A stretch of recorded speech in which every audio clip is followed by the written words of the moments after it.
Hello, मी सुरेखाच्या नवीन आणि छान अशा मराठी व्लॉगमध्ये तुमचे सर्वांचे मनापासून स्वागत करते। सर्व माझ्या गोडताईंना आणि मैत्रिणींना श्री स्वामी समर्थ।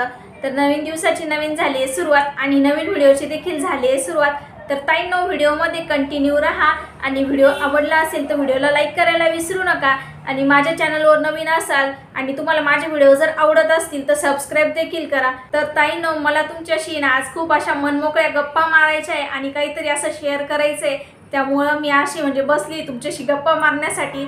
तर मला एवढं असं एक माझा मैत्रिणीचा किस्सा आहे, तर तो तुमच्याशी मला शेअर करायचा आहे। तर मी आधीच सांगते की एखाद्याला आहे ना त्याच्या दिसण्यावरून जज करू नये।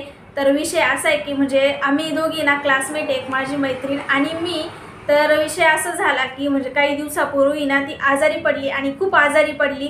त्यात ना तिच्या स्किनवरती खूप असे ॲक्ने वगैरे असं काही आलं आणि मला हे काहीच माहिती नव्हतं। मला आहे ना हे आता जस्ट 1-2 दिवस झाले तेव्हा फोन झाला, तेव्हा माहिती झालं। आणि ती दिवाळीच्या वेळेस आजारी वगैरे होती हे माहीत होतं, पण ॲक्ने वगैरे असं आलं हे काही माहिती नव्हतं।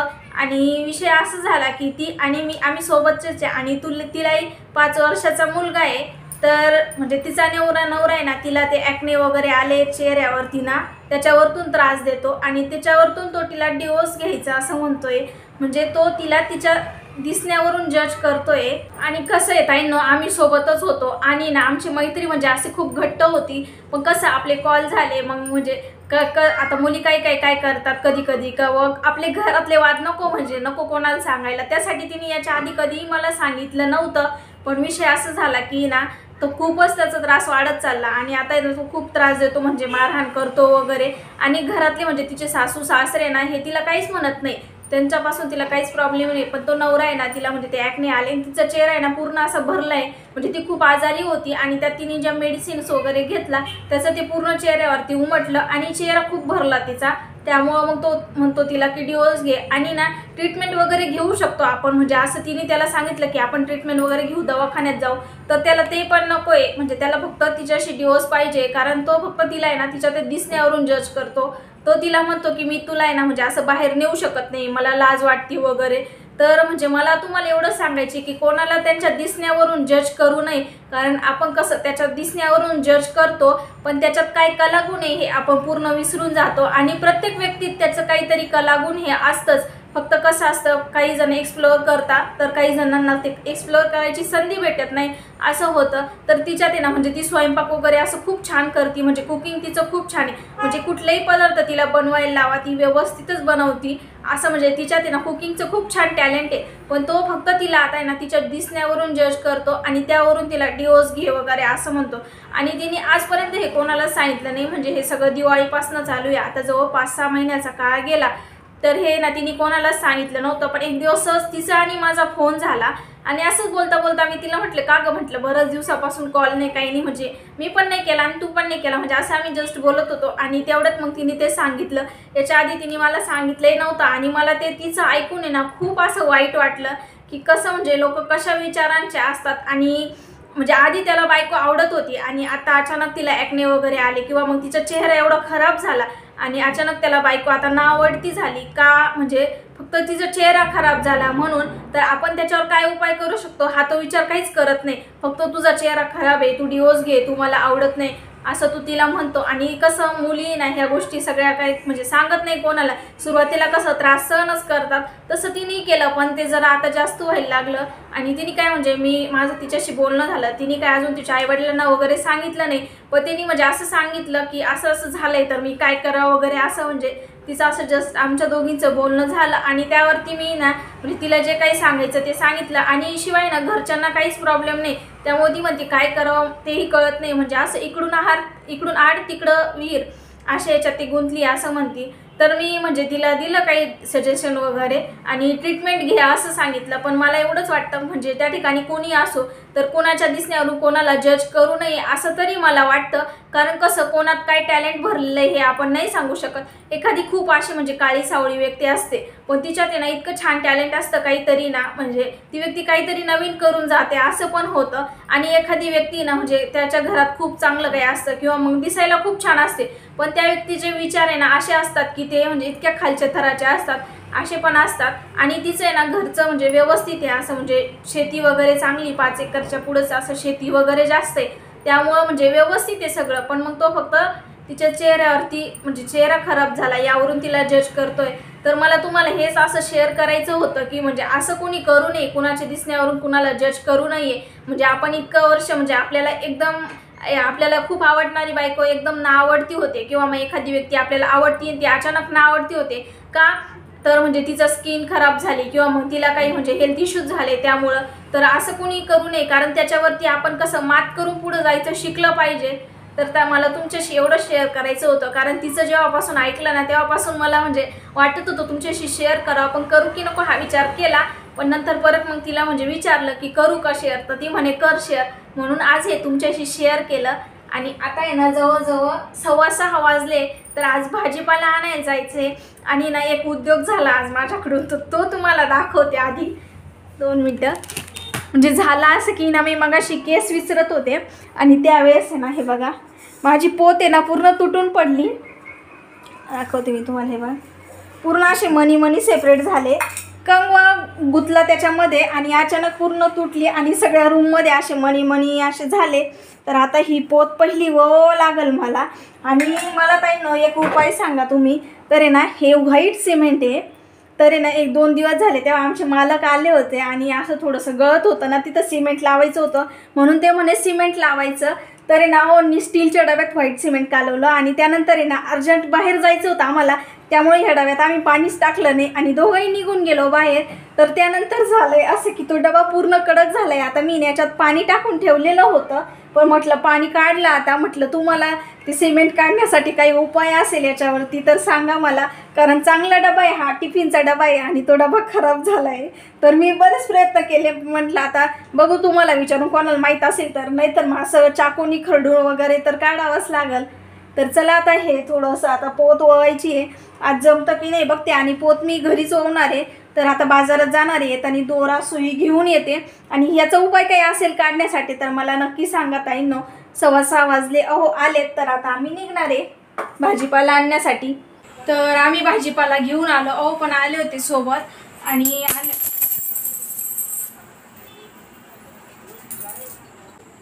काय रे, काय करते का? हा काय? अरे काहीतरी बोल जरा, काय नुसतं शिर्याने वाढला. तर भाजीपाला घेऊन आल्यानंतर आहे ना म्हटलं स्वयंपाक करू, पण आहे ना सकाळचा स्वयंपाक उरलेला होता, त्यामुळे आहे ना आता मस्त असं आहे ना फक्त आपली साधी बिना म्हणजे फक्त हळद आणि मीठ टाकून जी मुगाच्या डाळीची खिचडी करतो ना, तर ती करणार आहे मी. इथं बोलता बोलता कुकर जास्त तापलं, मोहरी जास्त तडतडून राहिली, जवळ जाते. आता 5 मिनिटं थांबते. जी की आपण म्हणजे ना माझ्या आईनं नेहमी म्हणजे आजारी वगैरे असलं ना तर अशी खिचडी बनवून द्यायची. आणि ना डिलिव्हरी झाल्यानंतर तर मी बऱ्याच वेळा खिचडी अशी खाल्ली, म्हणजे कसं बिना मिरचीचं वगैरे खातं ना तसं. तर आता मी ती खिचडी बनवणार, त्यासाठी काही नाही तेल टाकून घेतलं. आणि ह्या खिचडीत मला थोडंसं तेल जास्त आवडतं, तर तेल टाकलं, मोहरी टाकली, मोहरी तडतडली चांगली, त्यानंतर जिरे टाकून घेतलं, हळद टाकते आणि तांदूळ आधीच मी धुवून ठेवले होते, तर ते तांदूळ आता बाकी काहीच टाकायचं नाही. थोडासा हिंग टाकला आणि तांदूळ आणि मूग डाळ घेतली आहे, हे बघू शकता. तर असं घेतलं, तर हे आता टाकून आणि मस्त असं परतून घ्यायचं.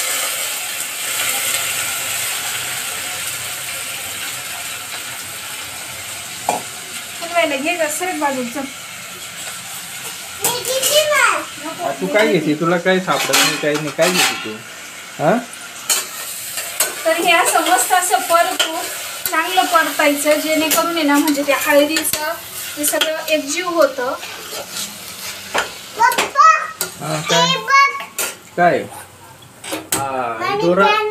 हा मनी प्लांटला दोरा बांधला. अच्छा अच्छा. तो आहे ना असा वाकडा तिकडे होत होता, त्यामुळे मग स्ट्रेट जाण्यासाठी ना दोरा बांधून घेतला आणि वरती चिकट टेप लावलाय. वरती काही खेळा नव्हता, मग असं काहीतरी जुगाड केला, चिकट टेप लावला. तर इथं आता तांदूळ परतले, त्यानंतर आहे ना मी मीठ टाकून घेणार आहे. आणि कसं आता उन्हाळ्यात आहे ना, म्हणजे मला तरी खिचडी खायला खूप आवडती, फक्त मुगाच्या डाळीची. आणि याच्यात तुपाची फोडणी असेल ना तर छान लागतं. पण आता तूप काही जास्त नाहीये, त्यामुळं मग तेलच टाकलं आणि मग पाणी टाकून घेणार. ही खिचडी खूप छान होती बरं का. म्हणजे ना आजारी पेशंटला तर देतातच ही खिचडी, आणि मला सुद्धा खूप आवडती. कारण कसं एकदा लहानपणीपासून जर आपल्याला खायची सवय लागली ना तर आपण मग खातोच शक्यतो या गोष्टी. तर आता मस्त हलवून आणि कुकर लावून देते. तर ताईनं खिचडी झाली आणि त्यानंतर जेवण करून घेतलं. कारण कसं जेवण लवकर केलेलं बरं. मी तर आता म्हणजे 7-8 दिवसापासून आहे ना 7 पर्यंत जेवण करूनच घेते, पण आज जरा उशीर झाला तर म्हटलं खिचडी झाली की लगेच जेवण करून घेऊ. जेवण झालं आणि आता इथं रुईला खायचंय टरबूज. तर बाजारातून एक टरबूज आणलं होतं आणि विषय असं झाला की तिला ना जेवण जाईनाच टरबूज पाहिल्यानंतर. तिने जेवण केलंच नाही, थोडंसं केलं तर मग टरबूज कापून दे म्हणे. तर म्हटलं चला तिला टरबूज कापून देते. कारण कसं ती जेवण पण नाही केलं तिने. मग टरबूज खाल्ल्यावरती जर झोपेपर्यंत भूक लागली तर मग ती जेवण, त्यासाठी मग आता लगेच कापून घेते. खायचं का टरबूज? आवडतं का? बाजारात गेलं ना तर असं म्हणजे काही ना काही. काय काय सीताफळ आवडतं. अजून नाही निघालं ते टरबूज बघा, एवढं खास नाही निघालं. ते ना अशी धार लावून ती म्हणजे कापून दिलं होतं त्यांनी. व कापून कसं एवढ्या जागेत असं उभी धार लावून दिली आणि ते तेवढ्या जागेतलं दिसत होतं. मग साईडला तर ते असं पांढरच निघालं. पण जाऊ द्या, जसं निघालं तसं आता काय करणार. आता काय करायचं गुरु? चांगलं नाही निघलं. खायचं का नाही? खायचं का? तर आधी हे साईडचं काढून टाकते आणि मग रुईला खायला देते.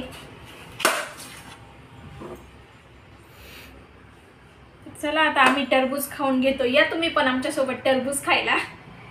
तर ताईनं टरबूज खाऊन झालं आणि म्हटलं चला आता जो भाजीपाला आणलाय ना तर तो भरून ठेवू. तर मी आता हा भाजीपाला भरून ठेवते. तर मी काय काय भाजीपाला आणलाय आधी तुम्हाला दाखवते. आणि हा भाजीपाला आहे ना जवळजवळ आठवड्याचा आहे. म्हणजे 8 दिवस काय मी भाजीला जात नाही. आणि कसं नियोजन करते ना हे तुम्हाला मी एका व्हिडिओत तर दाखवणारच आहे. कारण फ्रीज नसताना कसं भाज्यांचं नियोजन करते. तर मी ना कोबी आणलाय एक, डांगर आणलंय पावशर. तर डांगर म्हणजे आवडतं मला, त्यामुळे मग पावशर घेऊन आले. गिलके आणले, हे गावरान गिलके. आणि गावरान वांगे, खूप काटे ह्या वांग्याला. आता मला टोचला तर खूप आग होतीये. त्या मावशीने म्हणजे घेताना सांगितलं तो वांग्याला खूप काटे, जपून घ्या म्हणून. ते ही वांगी खायला छान लागणार आहे. त्यानंतर अशी बारीक बारीक बघून शिमला मिरची आणली. भरून शिमला मिरची करायची. मी एरवी ना पीठ घालून अशी बारीक कापून किंवा मग कांदा टाकून करत होते. म्हटलं आता भरून करून बघू. कारण एका माझ्या मैत्रिणीने केली होती, तिने म्हणजे खूप छान लागती सांगितली, तर ती करायची आहे. ह्या वेळेस ना फ्लावर स्वस्त भेटले. फक्त एवढंच आहे की छोटे छोटे आणि ना म्हणजे थोडेसे असे सुकलेले आहेत. तर हे 10चे 3 भेटले. त्यानंतर भेंडी आणली आहे, केळी आणली 1 डझन आणि टोमॅटो आणले 1 किलो. टोमॅटो लागतातच जास्त, म्हणजे कसं असं खायला वगैरे पण लागतं सलाड म्हणून, त्यामुळे 1 किलो आणले. चटणी तर काही जास्त म्हणजे उन्हाळ्यात खाल्ल्या जात नाही, त्यामुळे मी चटणी कधीच बनवत नाही. हे पेरू आणले. तर हे पेरू आहे ना ते मध्ये लाल नसतं का, ते पेरू आहे म्हणजे पूर्ण लाल पण नाही, असं गुलाबी कलर असे हे पेरू आहे. आणि खायला खूप छान लागतात हे, त्यामुळे हे घेऊन आले. हे पेरू खूप छान लागतात. त्यानंतर आहे ना गावरान गवारच्या शेंगा आणि मिरच्या हे असं मिक्स झालंय. बटाटे राहिले का? बटाटे आणले. गावरान गवाराच्या शेंगा आहे ह्या आणि मिरच्या आहे. तर आता ह्या मिक्स झाल्या, ह्या निवडून घ्याव्या लागतील. तर एवढा भाजीपाला मी आणलाय. तू पण निवडती का? तुला येतं का निवडता? मदत करते का? बर बर. रोज मदत करते खायला. काय मदत नाही करत आहे ना, फक्त खायचं काम करते आहे ना. त्रास देते ती, त्रास फक्त खायचं काम करते आहे ना. अभ्यास नाही करत, काही नाही. तर मी ह्या भाजीपाल्याचं कसं नियोजन करते तर आहे ना, मी मंगळवारी जर भाजीपाला आणला तर तो भाजीपाला ना मी शनिवारपर्यंत वापरते. म्हणजे सुट्टीचा दिवस असतो रविवारचा, आणि मंगळवारी आणला की मग मंगळवार ते शनिवारपर्यंत हा भाजीपाला पूर्ण पुरतो. आणि राहिला दिवस रविवार, सोमवार आणि मंगळवारी सकाळचा तर मग डाळी किंवा कडधान्य हे होता. जोपर्यंत भाजीपाला संपत नाही ना तोपर्यंत मी डाळी किंवा कडधान्य करत नाही.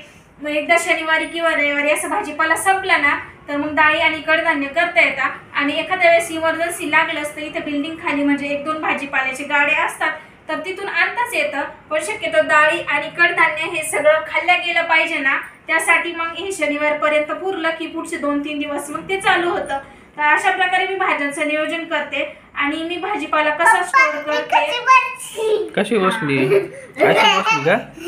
बरं रुई खाते का भाजीपाला? खाते का? डाळी बिळी खाते का? नाही खात. तर मी भाजीपाला कसा स्टोअर करते ना हे तुम्हाला उद्याच्या व्हिडिओत बघायला भेटेल. म्हणजे फ्रीज नसताना मी 8 दिवस कसा भाजीपाला टिकवते हे तुम्हाला उद्याच्या व्हिडिओत बघायला भेटेल. तर तो व्हिडिओ देखील बघा. कारण आहे ना बऱ्याच ताईंच्या अशा कमेंट आल्या होत्या की ताई तुम्ही कसं स्टोअर करता आम्हाला पण सांगा. तर ते आता मी सांगते. कारण कसं आता इथून मागं काय मी एवढा भाजीपाला आणत नव्हते. खूप दिवसातून मी जास्त भाजीपाला आणला तर म्हटलं चला तुमच्याशी शेअर करू. एरवी मी काय करायचे म्हणजे मोजकं आणायचे आणि म्हणजे आठवड्यातून 2दा जायचे कारण उन्हाळा होता. तर आता ह्यावेळेस जास्त आणला तर हा कसा स्टोअर करते आणि कसा टिकतो हे तुम्हाला संपूर्ण सांगणार आहे. त्यासाठी उद्याचा व्हिडिओ बघा. आणि चला ताई ना मग या नोटवर मी हा आजचा व्हिडिओ इथे संपवते. कारण आता वाजले 9:30 आणि अजून हा भाजीपाला भरायचा वगैरे बराच टाइम मला लागणार आहे.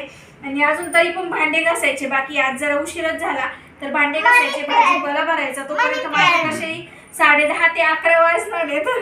तर चला या नोटवर मी हा आजचा व्हिडिओ इथे संपवते. तुम्हाला माझा आजचा व्हिडिओ कसा वाटला हे कमेंट करून सांगायला विसरू नका. व्हिडिओ आवडला असेल तर व्हिडिओला लाईक करा, शेअर करा आणि चॅनलवर नवीन असेल तर सबस्क्राईब नक्की करा. आणि हो अजून कोणत्या प्रकारचे व्हिडिओ तुम्हाला माझ्याकडून बघायला आवडतील हे देखील कमेंट करून सांगा. मी त्या प्रकारचे व्हिडिओ तुमच्याशी शेअर करेन. चला पुन्हा भेटू उद्याच्याच नवीन आणि छान अशा मराठी ब्लॉग सोबत. तोपर्यंत bye. Shri Swami Samarth. Bye bye.